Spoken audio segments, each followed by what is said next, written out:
Good morning, నేను Rajesh. Welcome to news analysis. ఇక ప్రధాన పేపర్లు వచ్చిన అంశాలన్నీ కూడా చూసాం కదా. ఇక ముఖ్యంగా తెలంగాణలో త్వరలో ఉప ఎన్నికలు రాబోతున్నాయి అని నిన్న కేటీఆర్ కొన్ని కామెంట్ చేశారు. అది కూడా ఏదైతే పార్టీ ఫిరాయింపుల ఎమ్మెల్యేలు ఎవరైతే ఉన్నారో బీఆర్ఎస్ పార్టీ నుంచి కాంగ్రెస్ పార్టీలోకి వెళ్ళారో వాళ్ళ ఉప ఎన్నికలు రాబోతున్నాయి. సో దీనిపైన మేము ఇప్పటికే నాయనిపులతో మాట్లాడుతున్నాం. సో ఈ యొక్క పార్టీ మారిన ఎమ్మెల్యేలు ఎవరైతే ఉన్నారో వాళ్ళ ప్రజాక్షేత్రంలో వాళ్ళకు బుద్ధి చెబుతాం. సో ఇప్పటికే ఢిల్లీ న్యాయనిపులతో చర్చిస్తున్నామని చెప్పేసి కేటీఆర్ చెప్పారు. సో దాదాపు 3 రోజులు అవుతుంది కేటీఆర్ అదేవిధంగా హరీష్ రావు అయితే ఢిల్లీకి వెళ్ళారు. నిన్న ఒక ఫోటో అయితే రిలీజ్ చేశారు. న్యాయనిపులతో చర్చిస్తున్నాము, పార్టీ ఫిరాయించిన ఎమ్మెల్యేలపైన అనర్హత వేటు తప్పదు అనే విధంగా కామెంట్ చేశారు. కానీ ఒకటి కవిత జైల్లో ఉండడంతో మొత్తానికి ఎలాగైనా సరే కవితను బయటకు తీసుకురావాలి అనే దానిపైన కూడా అక్కడ కొంతమంది న్యాయ నిపుణులతోటి చర్చిస్తున్నట్లు వార్తలు వస్తున్నాయి. దాంతోపాటు ఢిల్లీ పెద్దలతో కలవాలని బీజేపీ నేతలు ఎవరైతే ఉన్నారో బీజేపీ అగ్రనేతలను కలిసేందుకు కూడా ప్రయత్నాలు చేస్తున్నారు హరీష్ రావు, కేటీఆర్. ఈ రకమైన కామెంట్స్ కూడా వస్తున్నాయి. సో అందుకే అక్కడ ఉన్నారు ఢిల్లీలో అనేది కూడా ఒకటి ఉంటుంది. మరి నిజంగా తెలంగాణలో ఉప ఎన్నికలు రాబోతున్నాయా? ఎందుకంటే కొందరు అంటే నేను ఏదైతే ఒక నోట్ రిలీజ్ చేశారో కేటీఆర్, దానిపైన వెంటనే కామెంట్స్ కూడా చేస్తున్నారు. అసలు మీరైనా మాట్లాడేది, గతంలో మీరు చేసింది తెలియదా? ఈరోజు మీకు అనర్హత గురించి వస్తుందా? ఫిరాయింపులు ఎమ్మెల్యేలకు బుద్ధి ఇలాంటి కామెంట్స్ మీరు చేస్తున్నారు, మీకు ఇవి సెట్ కావు అనే విధంగా కామెంట్ చేస్తున్నారు. దాంతోపాటు ఇక మేడిగడ్డ డ్యామేజ్కి సంబంధించి భూపాలపల్లి కోర్టులో ఒక భూపాలపల్లి వాసి పిటిషన్ వేశారు. సో ఆ డ్యామేజ్కి సంబంధించి సో దీనికి ఇటు కేసీఆర్తో పాటు హరీష్ రావుకు మరో 8 మందికి నోటీసులు కూడా జారీ చేసింది భూపాలపల్లి కోర్టు ఈ డ్యామేజ్కి సంబంధించి. వీళ్ళంతా కూడా వచ్చే నెల 5వ తేదీ రోజు హాజరవ్వాలని చెప్పేసి కూడా నోటీసులు ఆదేశాలు జారీ చేసింది. మరి ఈ కోర్టుకు మరి కేసీఆర్ వెళ్తారా లేక ఏంటనేది కూడా చూడాల్సి ఉంటుంది. ప్రధానంగా ఈ రెండు అంశాలపైన మనం చర్చిస్తాం. మరి నిజంగా ఉప ఎన్నికలు రాబోతున్నాయా తెలంగాణలో అనే దానిపైన. సో మనతో డిస్కషన్లో పాల్గొంటున్నారు కాంగ్రెస్ పార్టీ సీనియర్ నాయకులు మాజీ ఎమ్మెల్సీ దిలీప్ గారు ఉన్నారు. అదేవిధంగా బీఆర్ఎస్ పార్టీ సీనియర్ నాయకులు దేవి ప్రసాద్ గారు ఉన్నారు. అదేవిధంగా సీనియర్ జర్నలిస్ట్ గౌరీశంకర్ గారు ఉన్నారు. మరి కాసేపట్లో బీజేపీ నుంచి సీనియర్ నాయకులు ఆచార్య గారు కూడా జాయిన్ అయిపోతున్నారు. ముందుగా దేవి ప్రసాద్ గారు గుడ్ మార్నింగ్ అండి. దేవి ప్రసాద్ గారు, నిన్న కేటీఆర్ గారు ఒక నోట్ అయితే రిలీజ్ చేశారు. నిజంగా తెలంగాణలో ఉప ఎన్నికలు రాబోతాయి అనుకోవచ్చా? Good morning Rajesh. పెద్దలకు అందరికి నమస్కారం. దిలీప్ గారికి, గౌరీశంకర్ గారికి, ఆచార్య గారికి మార్నింగ్. అట్లాగే 6 టీవీ చూస్తున్న వీక్షకులకు అందరికి శుభోదయం. ముందుగా ఈరోజు ఆగస్ట్ 6 అనేటువంటిది తెలంగాణ సమాజానికి ఒక శోకం మిగిల్చినటువంటి గద్దర్ ఇలా వర్ధంతి. గద్దర్ పీడిత ప్రజల గొంతుగా జల్ జంగల్ జమీన్ కోసం పోరాడుతున్నటువంటి అనేక సామాజిక ఉద్యమాలకు గొంతుగా నడిచబడినటువంటి గద్దర్ వర్ధంతి సందర్భంగా వారికి వినమ్ర నివాళులు. అలాగే రెండవది ఇంకొకటి జయశంకర్ గారు, కొత్తపల్లి జయశంకర్ గారి ఇవాళ పుట్టినరోజు. జయశంకర్ గారు తెలంగాణ రాష్ట్ర సాధన కోసం 69 ఉద్యమంలో కానీ, ముల్కీ ఉద్యమంలో కానీ, అలాగే మలివిడత ఉద్యమంలో కానీ, ఈ 3 ఉద్యమాల్లో కూడా అనేక మంది మేధావుల్ని, అనేక ప్రజా సంఘాలని, అనేక రాజకీయ పార్టీలని తెలంగాణ ఆవశ్యకతని నిరంతరం ప్రచారం చేస్తూ వారి జీవితాన్ని తెలంగాణ కోసం పరంగా పెట్టినటువంటి జయశంకర్ సార్ గారికి జోహర్. అట్లాగే ఇంకొకటి కూడా తెలంగాణ రాష్ట్ర సాధనలు భారతీయ జనతా పార్టీలో ఉన్న తెలంగాణ ప్రజల ఆకాంక్షల్ని సరైనటువంటి రీతిలో ఆవిష్కరించేటువంటి ప్రయత్నం చేసినటువంటి మరణించినటువంటి బీజేపీ నాయకురాలు చిన్నమ్మగా పేరు పొందిన సుష్మా స్వరాజ్ వర్ధంతి కూడా ఈరోజు. ఆగస్ట్ 6కు తెలంగాణకు సంబంధించినటువంటి ఎన్ని సంబంధాలు ఉన్నటువంటి సందర్భంలో ఈ ముగ్గురికి కూడా పార్టీ పక్షాన, మా పక్షాన వినమ్ర నివాళులు అర్పిస్తూ, మీరు అన్నట్టు నిజంగానే కేటీఆర్ గారు, హరీష్ రావు గారు ఢిల్లీకి ఆదివారం పోవడం జరిగింది. కారణం ఏంటంటే 2 కారణాలు. ఒకటి, కవిత గారికి సంబంధించి మా నాయకురాలు చాలా కాలంగా 4 నెలలుగా ఆమె జైలు జీవితం అనుభవిస్తా ఉన్నారు. దానికి సంబంధించి కోర్టులలో కూడా వేసినప్పటికీ కూడా సరైనటువంటి రిలీఫ్ రాలేదు. వారి ఆరోగ్యం కూడా ఇటీవల కొంత ఇబ్బందికరంగా ఉందనేటువంటి వార్తలు కూడా మనం అందరం కూడా చూసినాం. ఇటువంటి నేపథ్యంలో వారిని కలవడంతో పాటు న్యాయ నిపుణులను సంప్రదించి వీలైనంత మేరకు ఆమెకు బెయిల్ తీసుకురావడానికి అవసరమైనటువంటి న్యాయపరమైనటువంటి మార్గాల్ని అన్వేషించేటువంటి కార్యక్రమంలో హరీష్ రావు గారు, కేటీఆర్ గారు, మిగతా కొంతమంది మా ఎమ్మెల్యేలు కూడా వారితో పోయినటువంటి విషయాన్ని నేను ఈ సందర్భంగా గుర్తు చేస్తా ఉన్నాను. ఎందుకంటే మా నాయకురాల్ని విడిపించడం అనేటువంటిది, వారి కోసం బెయిల్ కోసం ప్రయత్నం చేయడం అనేటువంటిది, వారి మీద పడ్డటువంటి ఆరోపణలన్నీ కూడా. కానీ మరొకటి కూడా బాగా వినపడుతుంది. అక్కడ దాదాపు 3 రోజులుగా మీరు అన్నట్లు అక్కడే ఉన్నారు. ఇటు బీజేపీకి చెందిన పెద్దల్ని కూడా కలిసేందుకు ప్రయత్నాలు జరుగుతున్నాయి అనేది బాగా బయట ప్రచారం జరుగుతుంది. దేవిప్రసాద్ గారు, ఇప్పుడు రాజేష్ గారు ఒకవేళ మేము కలిసేది ఉంటే దానికి రహస్యం ఎందుకు? అది ఏమన్నా నిషేధిత పార్టీ, భారతీయ జనతా పార్టీ ఏమన్నా బ్యాన్ ఉన్న పార్టీ? బాజాప్తా బేజాప్తా కలుస్తాం. ఒకవేళ కలిసేది ఉంటే కలిసి మాట్లాడడానికి, అది ఒక సహచర రాజకీయ పార్టీ, డెఫినెట్ గా కలవాలనుకున్నప్పుడు కలవచ్చు. కానీ మేము పోయిన పని అది కాదు కదా. భారతీయ జనతా పార్టీ కాంగ్రెస్ నుంచి కాదు, ముఖ్యమంత్రి పదే అనేవాళ్ళు కదా, బీఆర్ఎస్ బీజేపీ రెండు ఒకటే చూడండి రాబోయే రోజుల్లో తెలుస్తుంది. సో అట్లా కలిస్తే ఇది కూడా బలం చేకూరుస్తుంది వాళ్ళు అన్నట్టు. ఇప్పుడు రేవంత్ రెడ్డి 18 సార్లు 20 సార్లు ఢిల్లీకి పోయి అనేక మంది భారతీయ జనతా పార్టీ నాయకులు కలిసారు. గతంలో ఆయనకు ఉన్నటువంటి సంబంధాల నేపథ్యంలో బీజేపీని కలుస్తున్నాడంటే కాంగ్రెస్ బీజేపీ రెండు ఒకటైనట్టు రాజేష్ గారు. రాజకీయాల్లో ఉన్నప్పుడు ఈ ఒకటి అధికారమైనటువంటి రాజ్యాంగబద్ధమైనటువంటి పదవుల్లో ఉన్నప్పుడు వాటి అవసరాల కోసం కలవడం ఒక పద్ధతి. అంటే నిజమేనా? నేను ఇంతకుముందు సార్ టాపిక్ డైవర్ట్, నిజమేనా మళ్ళీ కలిసే ప్రయత్నం జరుగుతుందా? మీరు కూడా పాజిటివ్ గా మాట్లాడుతున్నారు.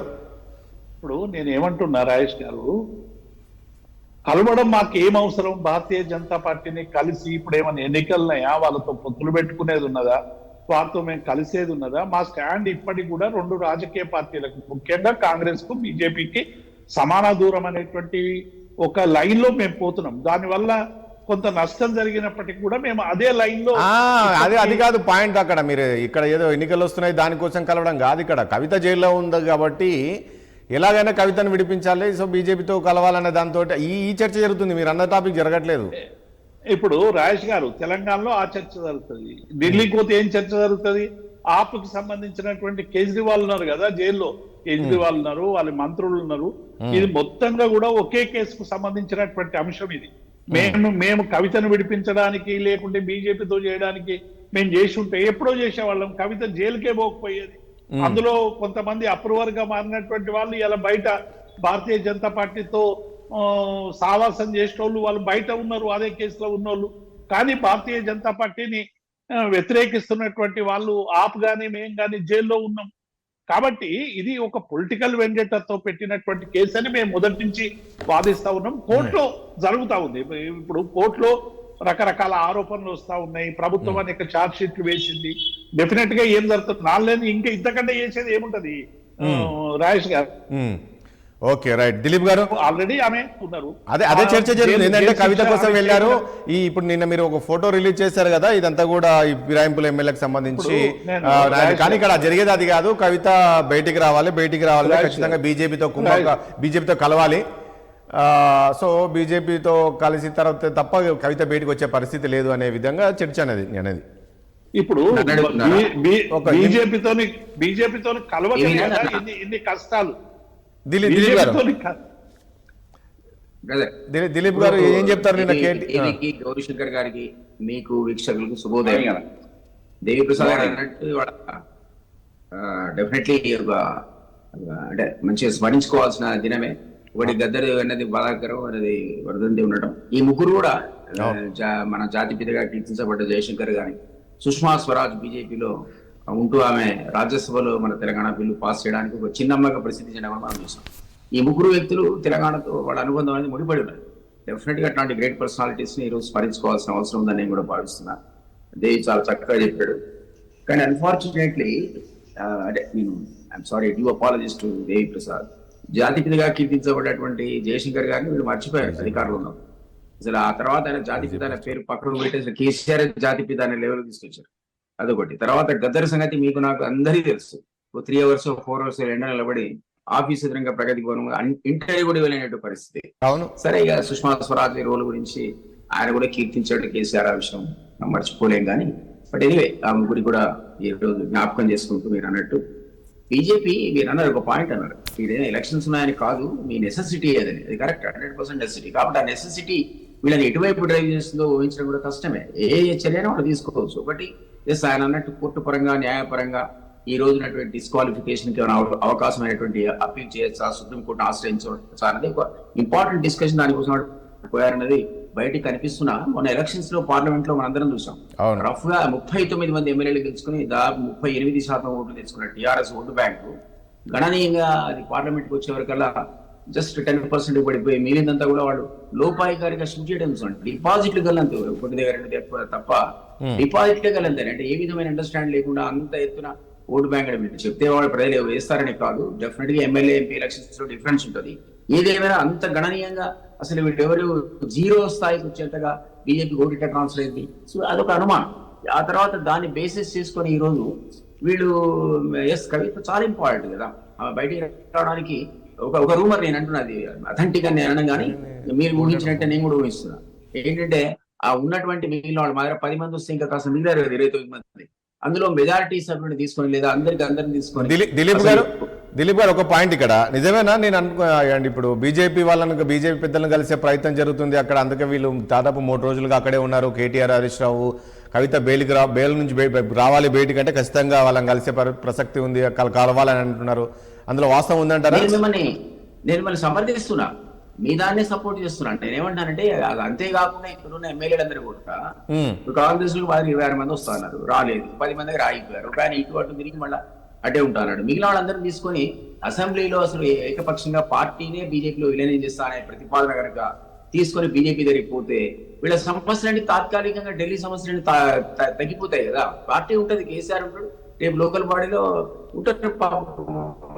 దేవి ప్రసాద్ లాంటి గొప్ప నాయకులు, ఈ సీనియర్ నాయకులంతా అట్లాగే పార్టీని అంటుకొని ఉన్నా ఈ వెళ్ళిపోయిన ఎమ్మెల్యేలు వాళ్ళు వెళ్ళిపోతారేమో. బీజేపీలో అసలు లెజిస్లేటివ్ డెసిషన్ తో పార్టీనే విలీనం చేసే ప్రతిపాదన కూడా చర్చిస్తున్నారని ఒక రూమర్, అది strong rumour. I really don't know authentic అని అనలేదు కానీ, బట్ మీరన్న రూమర్స్ తో అవును కరెక్ట్. ఇది కూడా బాగా నడుస్తుంది బయట, సోషల్ మీడియాలో సర్క్యులేషన్ లో ఉందండి. అవునవును. సో నేను ఇంకొక ఆస్పెక్ట్ ఏంటంటే వీళ్ళు ఎంత ప్రయత్నం చేసినా ఈ కోర్టు హైకోర్టు కానీ సుప్రీం కోర్టు కానీ, నేను గతంలో పరిశీలించినట్టు రకరకాల జడ్జిమెంట్స్ లో ఈ మధ్య ఏదో 3 months లో స్పీకర్ డెసిషన్ తీసుకోవాలని సుప్రీం కోర్టు అడ్వైజరీ నేచర్ లో ఇచ్చినటువంటి సలహా తప్ప దాదాపుగా ఈ కాన్స్టిట్యూషనల్ ప్రొవిజన్స్ లో సుప్రీం లెజిస్లేచరా లేకపోతే ఇటు పక్క ఉన్నటువంటి అనర్హత చట్టం ఉంది కదా, అంటే సారీ జుడిషియరీ అనే విషయంలో మీకు 18 కేసెస్ అప్పటి నుంచి ఇప్పటి వరకు ఇండిపెండెన్స్ వచ్చిన ఇప్పటి వరకు 18 సందర్భాల్లో సుప్రీంకోర్టు దగ్గర పిటిషన్స్ ఫైల్ అయినాయి. ఎక్కడ కూడా సుప్రీంకోర్టు ఇంటర్ఫియర్ కావడానికి రెఫ్యూజ్ చేసింది. సుప్రీం ఈజ్ స్పీకర్, అక్కడ కానీ ఇక్కడ కానీ మనం ఏం చేయలేమనేటువంటి తీర్పు ఇచ్చింది తప్ప వాడు ఇందులో ఇంటర్ఫియర్ కావడానికి ఎప్పుడు ఒప్పుకోలేదు. మరి ఇప్పుడు ఏం మారిందో నాకు తెలియదు. కాబట్టి ఇప్పటికి కూడా వాడు సుప్రీంకోర్టు పోయినా అదేదో నడిచి 1 year నడిచి 2 years నడిచి లేదా 6 నెలలు నడిచి వాళ్ళకి వచ్చే జడ్జ్మెంట్ అనేది వీళ్ళకి అనుకూలంగా ఉంటుందని అనుకో. ఎందుకంటే కేస్ స్టడీసే కదా, 18 కేసెస్ లో సుప్రీంకోర్టు రెఫ్యూజ్ చేసింది ఇంటర్ఫియర్ కావడానికి. పార్లమెంట్ సుప్రీం, అక్కడికి వస్తే స్పీకర్ సుప్రీం, ఇక్కడికి వస్తే అసెంబ్లీ సుప్రీం, ఇక్కడ స్పీకర్ పవర్స్ క్వశ్చన్ చేయలేము. వాళ్ళకి డైరెక్షన్ కానీ ఒకటి దిలీప్ గారు ఇక్కడ ఒక పాయింట్ కాదు దిలీప్ గారు, ఒకటి టెక్నికల్ గా ఇది ఖచ్చితంగా ఎన్నికలు వస్తాయి అనే దానికి కారణం ఏంటంటే ఇక్కడ గతంలో మనం చూసాము బీఆర్ఎస్ పార్టీలో చేరినప్పుడు ఎక్కడ కూడా కేసీఆర్ కండవలు కప్పిన దాఖలు లేదు. ఇక్కడ సీఎం రేవంత్ రెడ్డి వచ్చిన పార్టీ ఎమ్మెల్యేలకు కండవలు కప్పుతూ ఉన్నారు కదా, ఇది కొంచెము ఇబ్బందికరమైన పరిస్థితి అంటున్నారు. త్వరగా రావచ్చు ఎన్నికలు, అట్లా కప్పడానికి ఉండదు కదా, ఏదైనా రాజీనామా చేసి రావాలి కాబట్టి ఇది టెక్నికల్ ఇష్యూ. దీనిపైన మీరు అనేది కరెక్టే. ఈవెన్ రాజశేఖర రెడ్డి పీరియడ్ కూడా భార్యల కండువాలు కప్పాడు తప్ప ఎమ్మెల్యే కండువాలు కప్పలేదు. కానీ చివరికి వచ్చేవరకల్లా మీకు జ్ఞాపకుంటే సురేష్ రెడ్డి గారు రేపే జడ్జిమెంట్ ఇస్తున్నారు, నెల కూడా మిగిలేదు. అల్టిమేట్లీ నేను ఇచ్చేస్తున్నాను జడ్జిమెంట్ ఇస్తున్నా, మరి ఉంటారా రాజీనామా చేసుకోతారా అంటే మీకు జ్ఞాపకం 5 రాజీనామా చేశారు, డిస్క్వాలిఫై చేశాడు. సో బట్ నేను కాదనట్లేదు, ఇప్పటికి కూడా అట్లా కాకుండా డైరెక్ట్ మీరు కప్పారు కాబట్టి వాళ్ళది కనపడుతుంది. అంటే ఇది ఒక్కటే కాదు, ఈవెన్ ఒక పబ్లిక్ స్టేట్మెంట్ ఎక్కడ మీరు ఇచ్చినా కూడా అసలు పార్టీలో అధ్యక్షుడు ఎమ్మెల్యే ఎంపీ కూడా కావాల్సిన అవసరం లేదు. డిస్క్వాలిఫికేషన్ పిటిషన్ స్పీకర్ దగ్గర మూవ్ చేయడానికి అధ్యక్షుడు ఎమ్మెల్యే ఎంపీ కావాల్సిన అవసరం లేదు. ఒక్కడి పైన అందరి పైన డిస్క్వాలిఫికేషన్ ఆ చట్టం అంటే చెప్పింది. కానీ ఇప్పుడు ఆ చట్టాన్ని ఎవరైనా ఆచరిస్తున్నారా? అల్టిమేట్ గా డెసిషన్ తీసుకున్నాడు స్పీకర్. ఆ స్పీకర్ మావాడు, ఆయన ఇప్పుడు కనీసం సురేష్ రెడ్డి లాగా చేస్తాడు అనేది నేనైతే డౌట్ చేస్తాను. ఎందుకంటే it is ultimately we're in power, ఇదంతా మీరే చేశారు. మీరు ఇంతకంటే ఎక్కువ చేస్తారు కదా. వాళ్ళతో మీరు డెవలప్మెంటల్ ఫండ్స్ ఇస్తారు, మంత్రి పదవి ఇస్తారు, రెండవ కప్పకపోతే కప్పపోయారు. అప్పుడు ఎవరు మన శ్రీనివాస్ యాదవ్ మంత్రి ఇస్తారు, ఇప్పుడు సబితా ఇందరెడ్డి తర్వాత ఇస్తారు. మంత్రి పదవులు ఇచ్చేసి మేము కండువా కప్పలేదనడానికి ఎట్లా, మీరు ఏ లాజిక్ ద్వారా దాన్ని సమర్థించగలుగుతారు? అల్టిమేట్ గా 18 కేసుల్లో ఎప్పుడు సో మొత్తానికి వాళ్ళకి మాట్లాడి కాదు దిలీప్ గారు ఓటు వేసిన కేసులు కూడా ఉన్నాయి. బీఆర్ఎస్ పార్టీ నేతలకు అసలు ఈ అంశాన్ని మాట్లాడే అవకాశమే లేదంటారు. నేను అనేది కోర్టులో ఇది నిలబడదని. Right, okay. ఒకసారి మనకు విజయరామారావు గారు వచ్చారు. రైట్ అండి, ఒకసారి విజయరామారావు గారు వచ్చారు. గుడ్ మార్నింగ్ అండి విజయరామారావు గారు. మ్యూట్లో ఉన్నారండి, మ్యూట్లో ఉన్నారు. కెమెరా రొటేట్ చేసుకోరా ప్లీజ్. మ్యూట్లో ఉన్నారు చూడండి. విజయరామారావు గారు, నా ఆడియో వినపడుతుందా? ఎస్, మీరు మ్యూట్లో ఉన్నట్లున్నారు. ఒకసారి చెక్ చేసుకోరు విజయరామారావు గారు. ఎస్, ఒకసారి మనము గౌరీశంకర్ గారి దగ్గరికి వెళ్దాం. సార్ గుడ్ మార్నింగ్ అండి. గుడ్ మార్నింగ్ సార్, ఏంటి కేటీఆర్ గారు అంటున్నారు త్వరలో ఉప ఎన్నికలు రాబోతున్నాయి అని చెప్తూ ఉన్నారు. ఈ అనర్హత వేటు తప్పదు అనే విధంగా ఆయన కామెంట్ చేశారు. ఇక్కడ హైకోర్టులో కాకపోతే రేపు సుప్రీంకోర్టుకు వెళ్తాము అనే విధంగా చెప్తున్నారు. ఆ పరిస్థితి ఉంటుందా? ఎందుకంటే మనం చూసాం గతంలో కూడా చాలా వరకు ఈ పార్టీ మారిన ఎమ్మెల్యేలు వచ్చేస్తున్నాయి, 2, 4, 6 నెలల ఎన్నికలు వచ్చేస్తున్నాయని చెప్పాము, ఎక్కడ రాలేదు లాస్ట్ వరకు కూడా. సో ఇక్కడ కూడా ఇలా అలాంటి పరిస్థితి ఉండే అవకాశం ఉందా, లేక వచ్చే అవకాశం ఉంటుంది ఎన్నికలు? It's very contentious issue. ఎందుకంటే అల్టిమేట్లీ స్పీకర్ డిసిషన్ తీసుకోవాలి. చాలా మంది స్పీకర్ మాత్రం డిసిషన్ తీసుకోవడంలో చాలా కేసెస్ చూసాం మనం. ప్రొలాంగ్ చేసుకుంటా ఉంటారు. అల్టిమేట్లీ హైకోర్టు ఆర్గ్యుమెంట్స్ నడుస్తా ఉంది. ఇప్పుడు హైకోర్టు కూడా నిన్న ఆర్గ్యుమెంట్స్ కూడా అడిగారు, ఎన్ని రోజులు speaker will take a decision, they have to take a decision కదా అని అంటారు. అంతేగాని ఇప్పుడు ఇంతకుముందు వక్తలు చెప్పినట్టు మనకు హైకోర్టు కూడా ఇచ్చేది మోస్ట్లీ అడ్వైజరీ. ఎందుకంటే parliament is supreme, speaker has powers to disqualify member. Anti defection వల్ల క్లియర్ గా ఉంది. కాబట్టి ఇది ప్రొలాంగ్ చేస్తా ఉంటాయి. It's only to prolong the issue. కాబట్టి ఇప్పుడు ఇక్కడ నుంచి మళ్ళీ సుప్రీంకోర్టులో వెళ్ళి చేయాలంటే కొంత హైకోర్టు డిసిషన్ అయితే తీసుకోవాలి కదా. ఇప్పుడు అన్లెస్ హైకోర్టు యాక్ట్ వాళ్ళు సుప్రీంకోర్టు వెళ్ళి ఏం చేశారు, సుప్రీంకోర్టు పిటిషన్ ఫైల్ చేస్తే కూడా high court seize out the matter అంటారు. వెయిట్ ఫర్ హైకోర్టు డిసిషన్ అట్లా. కాబట్టి కంటెన్షియస్ ఇష్యూ. ఎందుకంటే ఈ యాంటీ డిఫెక్షన్ లాలో కొన్ని పవర్స్ అన్ని మన స్పీకర్ దగ్గర పెట్టేసాక న్యాచురలీ మనకి పార్లమెంటరీ డెమోక్రసీలో అదే స్పీకరే అల్టిమేట్ ఉంటాడు. Speaker doesn't take a decision, దాన్ని అవాయిడ్ చేస్తారు. పెటిషన్ డిసిషన్ వెళ్తే కూడా స్పీకర్ గారికి కలవరు. ఎన్నో చూద్దాం. ఇది నాట్ ద ఫస్ట్ టైం. ఇంతకు ముందు కూడా ఇదే జరిగింది కదా. కానీ అప్పుడు పెద్ద బస్సు చేయాలి. కానీ ఇప్పుడు బీఆర్ఎస్ పార్టీ ఏంటంటే వాళ్ళు ఎమ్మెల్యేస్ ప్రొటెక్ట్ చేసుకోవాలి, పార్టీని ప్రొటెక్ట్ చేసుకోవాలి. కాబట్టి వాళ్ళు కూడా సీరియస్ గా మళ్ళీ ఫ్యూచర్ లో ఇంకా ఎమ్మెల్యేస్ పోకుండా మేము యాంటీ డిఫెక్షన్ లాగా మీకు ఫైల్ చేసాం కేసు, జాగ్రత్త అన్నట్టు వార్నింగ్ ఇచ్చినట్టే వాళ్ళు ఇండైరెక్ట్ గా చెప్తా ఉన్నారు కోర్టులో వేసేసి.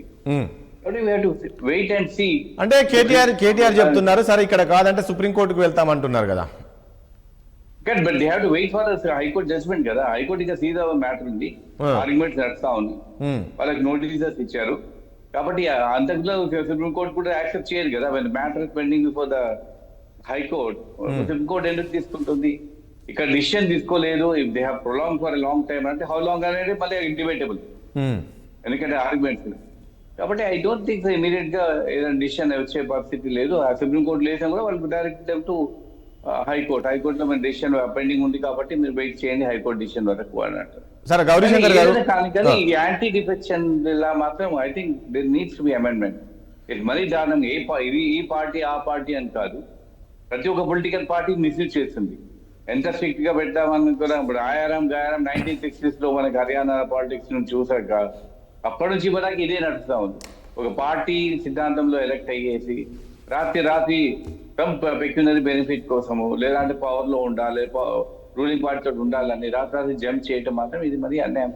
ప్రజలకు అడుగు ఎలక్టెడ్ కి ఇన్సల్ట్, వీళ్ళు చేసేది కూడా తప్పు. సార్ మరొక అంశం చెప్పండి. ఇప్పుడు కవిత కూడా దాదాపు 4 నెలలు అయిపోతుంది జైల్లో ఉంది. సో ఆమె బయటకు వచ్చే పరిస్థితి కనబడలేదు. అందుకే కేటీఆర్, హరీష్ రావు అక్కడ బీజేపీ నేతలను, సీనియర్ వరకు అగ్రనేతలను కలిసే ప్రయత్నం జరుగుతుంది అంటున్నారు. రాబోయే రోజుల్లో బీఆర్ఎస్ బీజేపీ కలిసే అవకాశం ఉంటుందన్నారు. మరొకరు అంటారు లేదు విలీనం చేస్తారని మరొకరు. ఇలాంటి చర్చ జరుగుతుంది. అలాంటి పరిస్థితి ఉండే అవకాశం ఉందంటారా రాబోయే రోజుల్లో?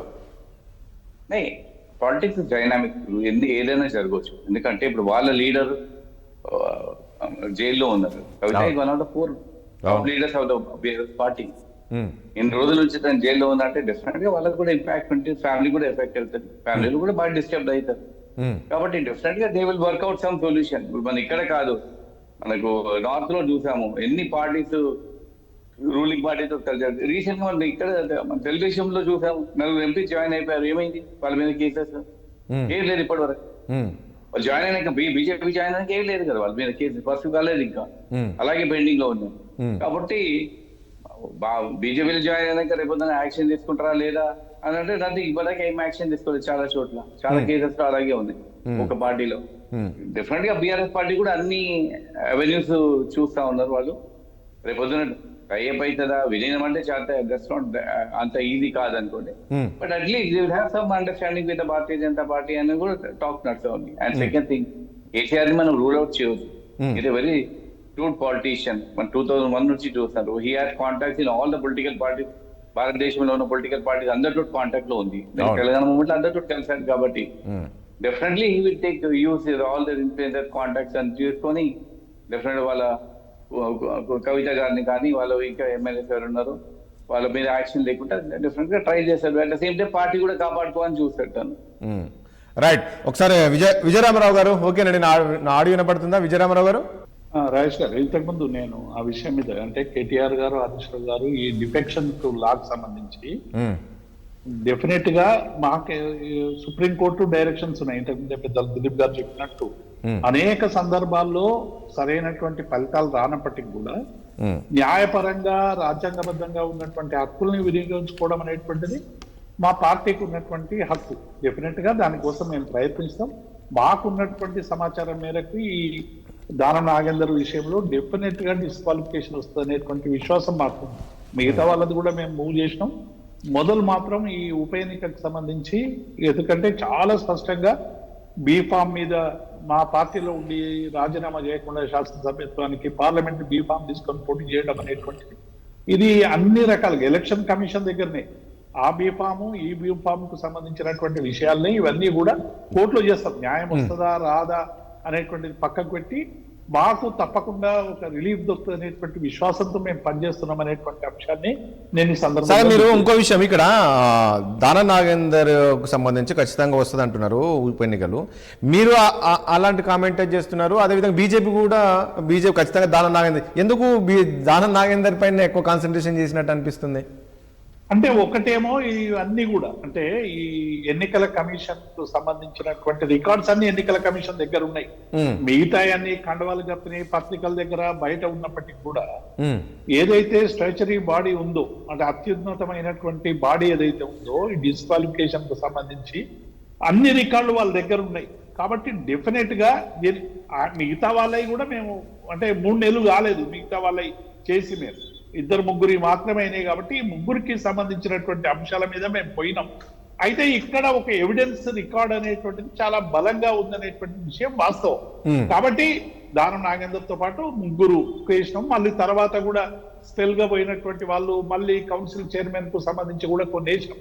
కాబట్టి రిలీఫ్ వస్తుందా రాదా చాలా సుప్రీం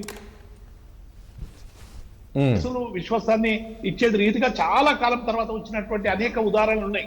మనం అసలే ఒక్కొక్కసారి మలుపు తిప్పేటువంటి తీర్పులు కూడా వస్తాయి. ఇప్పుడు ఏబిసిడి వర్గీకరణ గురించి చాలా ఉద్యమాలు జరిగినాయి, ఎన్నో పోరాటాలు జరిగినాయి. ఇన్ని పోరాటాలు జరిగినా పార్లమెంట్ చేయలేనటువంటి పనిని సుప్రీంకోర్టు తన డైరెక్షన్ తో ఏబిసిడి వర్గీకరణకి ఒక మార్గం చూపించినటువంటి విషయం మనకు తెలుసు. కాబట్టి ఇట్లా చారిత్రాత్మకమైనటువంటి జడ్జిమెంట్లు ఏదో ఒక రోజు డెఫినెట్ గా ప్రజాస్వామ్యాన్ని కాపాడడానికి వస్తాయనేటువంటి విశ్వాసం మాకుంది. కానీ గౌరీశంకర్ గారు కూడా ఒక కామెంట్ చేశారు, మీరు విని ఉంటారు. ఏంటి అంటే రాజకీయాలు ఏమైనా జరగవచ్చు, అదే నేను ఇంతకుముందు బీఆర్ఎస్ బీజేపీ ఏంటి కలిసే అవకాశం జరగవచ్చు, రాజకీయాలు ఏమైనా జరగవచ్చు, జరుగుతున్న పరిణామాలు మనం చూసాం కదా ఇతర రాష్ట్రాల్లో జరిగినాయి. సో రాబోయే రోజుల్లో అలాంటి పరిస్థితి ఉంటుందా? బీఆర్ఎస్ బీజేపీ ఒకటే అవకాశం ఉంటుందా? ఇప్పుడు నేను రాజేష్ గారు నేనేం చెప్తున్నా, కాంగ్రెస్ బీఆర్ఎస్ ఒకటైతుందా, బీజేపీ బీఆర్ఎస్ ఒకటైతుందా, లేకపోతే ఇంకొక పార్టీ ఒకటైతుందా అనేది ఇప్పుడు ఊహాజనితమైనటువంటి ప్రశ్న. ఇప్పుడు మా పార్టీకి ఉన్నటువంటి లైన్ ఏంది, 2 రాజకీయ పార్టీలకి మేము సమాన దూరంలో ఉండాలనేటువంటి దాంతో మేము స్ట్రిక్ట్ గానే ఉన్నాం. ఇప్పుడున్నటువంటి స్థానిక పరిస్థితులు, ఇప్పుడున్నటువంటి సామాజిక స్థితి, ఈ 2 భారత జాతీయ రాజకీయ పార్టీలు అనుసరించినటువంటి విధానం, ఇవన్నిటికీ వ్యతిరేకంగా మేము ఫైట్ చేయాలని నిర్ణయించుకొని మేమున్నాం. దీనివల్ల కొంత నష్టం జరిగింది, కొంత మాకు మిగతా విషయాల్లో కొంత అడ్వాంటేజ్ జరిగింది. ఏం జరిగినా ఏం జరగకపోయినా రాజకీయాల్లో నిర్ణయాలు అనేటువంటివి ఎప్పటికప్పుడు ఆయా సామాజిక సందర్భాలకు అనుగుణంగా ఉంటాయి. ఒక స్టాచ్యురిటీగా ఉండదు. రేపు దేశ రాజకీయాల్లో ఏం మార్పులు వస్తాయి? ఇప్పుడు షేక్ హసీనా చాలా అద్భుతమైనటువంటి మెజారిటీతో గెలిచింది మొన్న బంగ్లాదేశ్ లో. ఇవాళ ఏమైంది? తను పారిపోవలసినటువంటి దుస్థితి ప్రజలు కల్పించింది. కాబట్టి ఒక్కొక్కసారి ఏం జరుగుతుంది రాజకీయాల్లో అనేది చెప్పేటువంటి నేను అదే అంటున్నా. అవును, కరెక్ట్. ఇప్పటి వరకు మీరు ఆ రకంగానే ఉన్నారు, కానీ ఇప్పుడు జరుగుతున్న పరిస్థితులు, మీ నాయకురాలు జైల్లో ఉన్నారు. సో కొన్ని పరిస్థితుల పరిణామాలు. రాజేష్ గారు, నేను స్పష్టంగా బీజేపీతో కలవడవలసిన అనివార్యం మాకు లేదు, ఆ దుస్థితి లేదు, అవసరం లేదు అనేటువంటి విషయాన్ని మేము స్పష్టం చేస్తా ఉన్నాం. అయినప్పటికీ రేపు 10 ఏళ్ల తర్వాత కలుస్తారా, 20 ఏళ్ల తర్వాత కలుస్తారా, 5 ఏళ్ల తర్వాత కలుస్తారా, 3 ఏళ్ల తర్వాత కలుస్తారా అంటే ఇది అస్ట్రాలజీ కాదు. ఆయా సందర్భాలను బట్టి అప్పుడు రాజకీయ పార్టీలు తీసుకునేటువంటి నిర్ణయానికి అనుగుణంగా ఉంటాయి తప్ప ఇప్పుడే దాన్ని మనం ఇంకో 5 ఏళ్ల తర్వాత ఎట్లుంటుంది అనేటువంటి విషయాన్ని ఇప్పుడు చెప్పేటువంటి అవకాశం ఉండదు కదా రాజకీయ పార్టీ. అవును, అదేలే, రాజకీయాలు ఏమైనా జరగవచ్చు, ఎప్పుడైనా ఏమైనా జరగవచ్చు, ఏముంది ఇటు పరిస్థితిని బట్టి. దీని మేడిగడ్డ గురించి ఆల్రెడీ ఒక కమిషన్ వేసిండ్రు. కమిషన్ కు సంబంధించినటువంటి విచారణ జరుగుతా ఉంది. అవును, దాంతో పాటు ఇప్పుడు కూడా మళ్ళీ కింది కోర్టులో కూడా ఎవరో పిల్లు వేసినట్టున్నారు. అవును, డెఫినెట్ గా కోర్టుకు సంబంధించి మేము ఒక ప్రజాస్వామ్యబద్ధంగా ఉన్నటువంటి ఒక రాజకీయ పార్టీ. కోర్టులు ఏవైనా ఇచ్చినప్పుడు డెఫినెట్ గా దానికి సమాధానం ఇవ్వడం కానీ అవసరమైనటువంటి లీగల్ మెథడాలజీలో వాటిని ఎదుర్కొనేటువంటి పరిస్థితి కానీ చేస్తాం. కానీ అంతేగాని కోర్టుకు ఎందుకు పోయినాం, మేము కోర్టుకు రాము, కోర్టుకు పోము అని మేము ఆ స్టేట్మెంట్లు ఏమి ఇవ్వం. డెఫినెట్ గా మాకు ఉన్నటువంటి హక్కును వినియోగించుకుంటాం, ముందుకు పోతాం. రైట్. దిలీప్ గారు, దిలీప్ గారు, ఇప్పుడు 2 అంశాలు. ఇప్పుడు అంటే రాజకీయాల్లో ఏదైనా జరగవచ్చు అనేది, అంటే చూస్తుంటే అంటే ఈ యొక్క ఈ ఇన్ఫర్మేషన్ ఉండడంతో రేవంత్ రెడ్డి పదే అంటున్నారా? మీరు చూసాం కదా మొన్న లోక్సభ ఎన్నికల్లో కూడా చూసాం. లోక్సభ మీరు ఇంతకుముందు అన్నారు, లోక్సభ ఎన్నికల్లో చూసాం కదా అసలు బీజేపీకి ఏ స్థాయిలో వచ్చింది, అక్కడ బీఆర్ఎస్ పార్టీ ఏ రకంగా సపోర్ట్ చేసింది బీజేపీకి అనేది మీరు పదే అన్నారు పార్టీకి చెందిన నేతలు. సో రాబోయే రోజుల్లో ఇప్పుడు కవిత కూడా జైల్లో ఉంది. ఈ బీజేపీతో కలిసే అవకాశాలు బలంగా ఉన్నాయి అనుకోవచ్చా బీఆర్ఎస్ బీజేపీ? దాంతోపాటు ఇక మేడిగడ్డ అంశానికి సంబంధించి కూడా ఆల్రెడీ కమిషన్ వేశారు. మీ గతంలో ఉన్న చరిత్ర, బీఆర్ఎస్ సంబంధించిన చరిత్ర, నేను చాలా కాలం అసోసియేట్ అయ్యి బయటకు వచ్చిన వాడిని కదా పార్టీతో. మీరు అసలు ఏ పార్టీతో పొత్తులేదు చెప్పండి? కాంగ్రెస్ తో ఉంది, టీడీపీతో ఉంది, బీజేపీతో ఉంది. ఆఖరికి తెలంగాణ ఉద్యమ క్రమంలో అందరం ఉద్యమకారులు, మరి దేవి పోయలేదని నాకు తెలియదు, కానీ ఆఖరికి ఆర్ఎస్ఎస్ ఆఫీస్కి పోయారు, ఆర్ఎస్సీని కూడా కలుపుకున్నారు. ఇటు లెఫ్ట్ అటు రైట్. అంటే వాళ్ళు తమకు ఉన్నటువంటి అవసరాన్ని బట్టి అప్పుడున్న దానికి ఇంతకుముందు ఆ మాట అన్నాడు దేవి, సామాజిక సమైక్యలేని రాజకీయ పరిస్థితిని పెట్టే నిర్ణయాలు 100% కరెక్ట్. ఇప్పుడున్నది పరిస్థితి ఏంటి? అది పార్టీ 0కి వచ్చింది మన పార్లమెంట్ ఎలక్షన్స్ లో. ఇప్పుడు వాడు కాపాడుకోవాలి. గౌరీశంకర్ ఆ మాట అన్నారు. గౌరీశంకర్ గారు ఏమన్నాడంటే, ఈ రోజు పోయేవాడిని పోకుండా ఆపడానికన్నా పనికి వస్తుంది కదా. ఇప్పుడు హైకోర్టులో వేసి సుప్రీంకోర్టులో వేస్తున్నావు, న్యాయనిపుణులతో చర్చిస్తున్నావు, రేపైనా డిస్క్వాలిఫికేషన్ నువ్వు 1 year అనొచ్చు, 2 years అనొచ్చు. అప్పుడు పోయేవాడు ఇది ఎక్కడ కూడా రేపు మళ్ళీ ఎలక్షన్ పోవాల్సి వస్తాయనేటువంటి భయం కూడా వాళ్ళకు ఉంటుంది. ఎందుకంటే గతంలో బీఆర్ఎస్ లో చేరేటువంటి మా పార్టీ వాళ్ళు 12 మంది అయితే 10 మంది ఓడిపోయారు. ప్రజలు 100% అప్రిషియేట్ చేయట్లేదు అట్లాంటి డిఫెక్షన్స్. అంటే నేను అంత మాత్రం నుంచి వచ్చేవాడిని రావద్దని అనలేను, అది పార్టీని. కానీ మీరు కూడా అన్నారు కదా ఒకటి, దిలీప్ గారు ఒకటి, ఎన్నికల ముందే బీఆర్ఎస్ పార్టీ విలీనం అవబోతుంది అని చెప్పేసి అన్నారు. చూస్తే ఆ స్థాయిలో అయితే ఎవరు రాలేదు. ఏది కాకపోయినా అంటే మా దగ్గర రాలేదు, అదే పద్ధతిలో వాళ్ళ దగ్గర పోటీ ప్రమాదం ఉంది కాబట్టి దాన్ని చెక్ చేయడానికి డెఫినెట్లీ హైకోర్టు, సుప్రీంకోర్టులో అడ్డం పెట్టుకుని పాలిటిక్స్ అయితే చేయొచ్చు కదా, అదొక ఆస్పెక్ట్. రేపు నేను అన్నట్టుగా మొత్తం లెజిస్లేటివ్ పార్టీలో విలీనం చేయరని అనుకుందాం. నేను అన్న అది ఆ పాసిబిలిటీ కూడా సోషల్ మీడియాలో చక్కర్లు కొడుతుంది, మనం చూసామని మన ఇద్దరం అనుకున్నాం. అట్లా అది కాదనుకుందాం. అట్లీస్ట్ రాబోయే లోకల్ పార్టీలో మీతో 100% అలయన్స్ లో ఉంటామంటే అది కూడా ఒక ఇన్సెంటివ్ బీజేపీకి.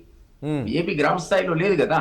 సో ఆ కారణం చేత కూడా వాళ్ళు సరే కానీ రేపు ఇద్దరం కలిసి పని చేసి అనుకుని లోకల్ బాడీ అలయన్స్ ఒప్పుకున్నా కూడా ఒకటేమో కోర్టులో అడ్డం పెట్టి వీళ్ళు పోకుండా ఆపుకోవచ్చు, ఇంకోటేమో లోకల్ బాడీలో బీజేపీతో కలిసి పోటీ చేసి ఎక్కువ స్థానాలు తెచ్చుకున్నారనుకోండి, అప్పుడు కాస్త పోయిన ప్రభావం తిరిగి వాళ్ళకి వచ్చేటువంటి అవకాశం ఉంది. కాబట్టి పాలిటిక్స్ లో నథింగ్ కెన్ బి ప్రెడిక్టెడ్. అది వాళ్ళు అనుకుంటే మేము ఇంకోటి అనుకుంటాం, మేము ఇంకేదో ఇన్సెంటివ్ చూపిస్తాం, వచ్చిన వాడిని ఇది చేస్తామంటాం, అది చేస్తామంటాం. సో మా ప్రయత్నాలు మా ఉండగా వాళ్ళు కాపాడుకునే ప్రయత్నాలు వాళ్ళే ఉంటాయి. Nothing can be ruled out. కానీ ఒకటి దిలీప్ గారు కలిసే అవకాశం ఉంటుంది రాబోయే రోజులు. ఎందుకంటే మనం చూసాము కేసీఆర్ ఏ రకమైన కామెంట్ చేశారో బీజేపీని, అదేవిధంగా ఇటు మోడీని, అమిత్ షా ఎంత చూసాం మనం ఎంత అగ్రెసివ్గా మాట్లాడారు అనేది. సో ఆ స్థాయిలో కామెంట్ చేసిన వాళ్ళు ఈ రోజు ఒకవేళ రాబోయే రోజుల్లో కలిసే అవకాశం ఉంటుందని మీకు జ్ఞాపకం చేయడానికి నేను ఏం చెప్తున్నా అంటే, ఉద్యమం తీవ్రంగా ఉన్నప్పుడు ఈయన కేంద్ర మంత్రిగా లేబర్ శాఖలో ఉన్నప్పుడు అసలు అంశమే తెలంగాణ అంశం పరిశీలనలో కాంగ్రెస్ ఉన్నప్పుడు ఆయన ఎల్బీనగర్ లో ఇచ్చిన స్పీచ్ లో తెలంగాణ కనుక పొరపాటున కాంగ్రెస్ ఇవ్వకపోయినా సోనియా గాంధీ మోసం చేస్తే జుట్టు పట్టుకొని రోడ్డు మీద అవుతానండి. పెద్ద కాంట్రవర్సీ అయింది. అప్పుడు ఇంకా ఈయన అదే అందులో ఉన్నాడు, మంత్రిగా ఉన్నాడు. ఆయన ఏదైనా చేస్తాడు, ఏదైనా అంటాడు. మీరు ఈరోజు మోడీని ఇవాళ రాత్రి అంతా తిట్టి రేపు పొద్దున పోయి ఢిల్లీలో పార్టీ విలీనం చేస్తున్నట్టు ప్రకటిస్తే మీరు నేను ఆశ్చర్యపోయి తెల్లారి డిబేట్ పెట్టుకోవాల్సి వస్తుంది. అట్లుంటుంది అంటారు. Okay, right. అంతే ఉంటుంది ఆయన నేచర్. ఈ భూపాలపల్లి ఇష్యూ గురించి ఏం చెప్తారు దిలీప్ గారు? ఇది కోర్టులో ఎవరో వేసినట్టున్నారు. అవును. కాబట్టి నాకు తెలిసి ఇంతమంది దేవి అన్నట్టు ఎవరికైనా సరే కోర్టును గౌరవించాల్సిందే. డెమోక్రటిక్ ప్రాసెస్ లో అది ఇన్స్టిట్యూషన్, వాళ్ళకున్న అధికారాలు వాళ్ళకున్నాయి. వీళ్ళు అప్పేరు కావాల్సింది, వీళ్ళు అప్పేరు కాకపోతే ఏదైనా ప్రొవిజన్ ఉంటే వాళ్ళ అడ్వకేట్స్ వాళ్ళ వాదన నిలిపించి ఎగ్జామ్షన్ కూడా అడగవచ్చు. జగన్ కేసులో చాలా సందర్భాలు చూసాం కదా, ఇతర ఎన్నో కేసులు చూసాం.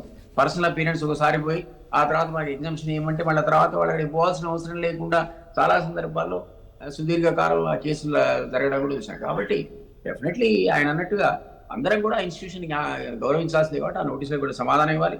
లేదు వాళ్ళు రావాల్సిందే అని కోర్టు కంపల్సరీ ఒకసారి పోయి ఆ పేరు తర్వాత ఎగ్జామ్షన్ అడుగుతారేమో. బట్ ఏదైనా సమాధానం చెప్పకుండా ఈ వ్యవస్థలో తప్పించుకోవడానికి అవకాశం ఉందని నేను అనుకుంటున్నాను. చివరిగా గౌరీశంకర్ గారు మీరు ఏం చెప్తారు?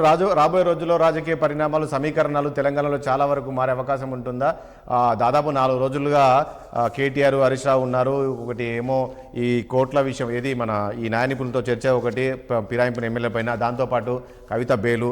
సో కవిత బెయిలు రావాలి అంటే కూడా ఖచ్చితంగా బీజేపీ అగ్రనేతలతోటి భేటీ కోసము వెయిట్ చేస్తున్నారు, అపాయింట్మెంట్ కోసం అని చెప్పేసి ఒక చర్చ జరుగుతుంది. ఇవన్నీ నిజమే అంటారా? జరిగే అవకాశం ఏదైనా జరగవచ్చు అంటారా రాజకీయాల్లో? ఎనీథింగ్ ఇన్ పాలిటిక్స్ డైనమిక్ ఉంటుంది, ఏదైనా జరగవచ్చు. ఎందుకంటే ఫస్ట్ ప్రయారిటీ బీఆర్ఎస్ పార్టీ వాళ్ళ ఎమ్మెల్యేస్ పార్టీని కాపాడుకోవాలి. అవును. Second thing at the same priority Kavitha గారిని బయట తేవాలి. చాలా రోజులు తన జైల్లో ఉంది. Definitely one of the 4 senior leaders in the party. Almost it's family party అనుకోండి మీరు. బట్ అన్ని రోజులు కవిత గారు ఉన్నారంటే డెఫినెట్ ఫ్యామిలీ కూడా డిస్టర్బ్ అవుతుంది. దాంతో దాని he will go all out. ఏమైనా చేసేటాను. ప్రతి ఒక్క పొలిటికల్ పార్టీలో తన కాంటాక్ట్స్ ఉన్నాయి. Definitely will use the influence. తన కవితను బయట తేవాలని చూస్తాడు. అట్ ద సేమ్ టైం ఇక్కడ ఎమ్మెల్యేస్ కూడా పార్టీ కాపాడుకోవాలి, ఎమ్మెల్యేసీ కాపాడుకోవాలి. ఇప్పుడు మేడిగడ్డ ఇష్యూ అవన్నీ చెప్పలేము. ఎందుకంటే ఇంతకుముందు ఒకసారి ప్రెస్ కౌన్సిలర్ కేసీఆర్ గారు చెప్పారు, మీరు నన్ను ఎందుకు అడుగుతుంది, నేను ఎక్స్పర్ట్ నా, నేను కట్టిన ప్రాజెక్టు మీరు నన్ను అంటున్నాను, నేను ముఖ్యమంత్రిని కట్టిన వాళ్ళని అడుగుని ఏదో ఒక ప్రెస్ కౌన్సిలర్ చెప్పాడు. అలాగే నోటీస్ ఇచ్చింది కాబట్టి ఐ థింక్ వెళ్ళి హాజరు అవుతాడా లేదంటే ఎగ్జామ్షన్ అడుగుతాడా చూడాలి. But ultimately he has to give a reply కదా. రిప్లై అయితే ఇవ్వాల్సి వస్తుంది. ఇక రాను డేస్ లో మాత్రం డిఫరెంట్ గా ఒక చెక్ మాత్రం పెట్టే ప్రయత్నం అయితే చేస్తా ఉన్నారు బీఆర్ఎస్ పార్టీ, వాళ్ళ ఎమ్మెల్యే పోకుండా కాంగ్రెస్ పార్టీ. రైట్, చూద్దాం. మరి ఎందుకంటే మళ్ళీ రీ ఎలక్షన్ వస్తాయి, ఇవన్నీ తలకానొప్పి అవుతుంది అని వాళ్ళు భయపెట్టేసేసి హైకోర్టులో పడి, హైకోర్టు డిసిషన్ అయినాక ఇక సుప్రీంకోర్టు పెడతారు.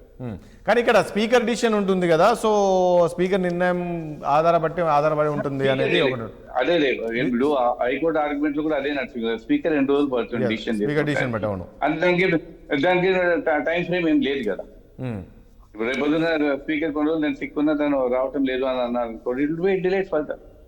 దానికి టైం ఫ్రేమ్ అని అంటే సుప్రీంకోర్టు చెప్పింది quick decision 3 months 4 months decision తీసుకోవాలని చేసింది, కానీ చేయటం లేదు. అది నాట్ బీయింగ్ ఇంప్లిమెంటెడ్. ప్రతి ఒక్క పార్టీ ఏ పార్టీ పవర్ లో ఉన్నా కూడా ఇదే చేస్తా ఉంది. కానీ మేము ఇంతకు ముందు మనం చెప్పినట్టు దానం నాగేందర్ కేసు మాత్రం చాలా గ్లేరింగ్ గా ఉంది. అవును, బికాస్ ఇది ఆల్రెడీ మెంబర్ ఆఫ్ తను ఎమ్మెల్యేగా ఉన్నాక ఫైల్డ్ నామినేషన్. అవును, అంటే అంతకుముందు శ్రీనివాస్ యాదవ్ గారిని కూడా క్యాబినెట్ లోనే తీసుకున్నారు. కాబట్టి ఇది మనకి ఈ ఆయారాం గాయారాం కంటే మరి దారుణంగా అయిపోయినాయి కేసెస్. పాలిటిక్స్ మనం రిజైన్ చేసిపోవాలంటే ఆ రిజైన్ కూడా చేయటం లేదు, ఇంతకుముందు పట్టించుకోలేదు. అండ్ వీళ్ళు బికాస్ డే బై డే ఒక్కొక్క ఎమ్మెల్యే వెళ్తా ఉన్నాడు కాబట్టి కొంచెం చెక్ పెట్టడానికి వీళ్ళు బీఆర్ఎస్ పార్టీ సీరియస్ గానే కేసెస్ ఫైల్ చేస్తా ఉన్నారు. రైట్, చూద్దాంలే ఏం జరగబోతుంది అనేది గౌరీశంకర్. థ్యాంక్ యూ అండి గౌరీశంకర్ గారికి, అదేవిధంగా దిలీప్ గారికి, దేవిప్రసాద్ గారికి చర్చలో పాల్గొన్నందుకు మీ అందరికీ ధన్యవాదాలండి. చూసాం కదా మొత్తానికి మరి రాబోయే రోజుల్లోని మరి ఉప ఎన్నికలు రాబోతాయని చెప్పేసి కేటీఆర్ కామెంట్స్ పైన మరి ఎంతవరకు స్పందిస్తారు ఏంటంటే ఇప్పటికీ హైకోర్టులో ఉంది. సో స్పీకర్ డిసిషన్ తీసుకోవాల్సి ఉంటుంది. మరి నిజంగా అనర్హత వేటు పడుతుందా ఈ పార్టీ మారిన ఎమ్మెల్యేల పైన అనేది రాబోయే రోజుల్లో చూడాలి. ఇక ముఖ్యంగా ఢిల్లీలో ఉన్న కేసీఆర్ అదేవిధంగా హరీష్ రావు 4 రోజులుగా ఢిల్లీలో ఉన్నారు.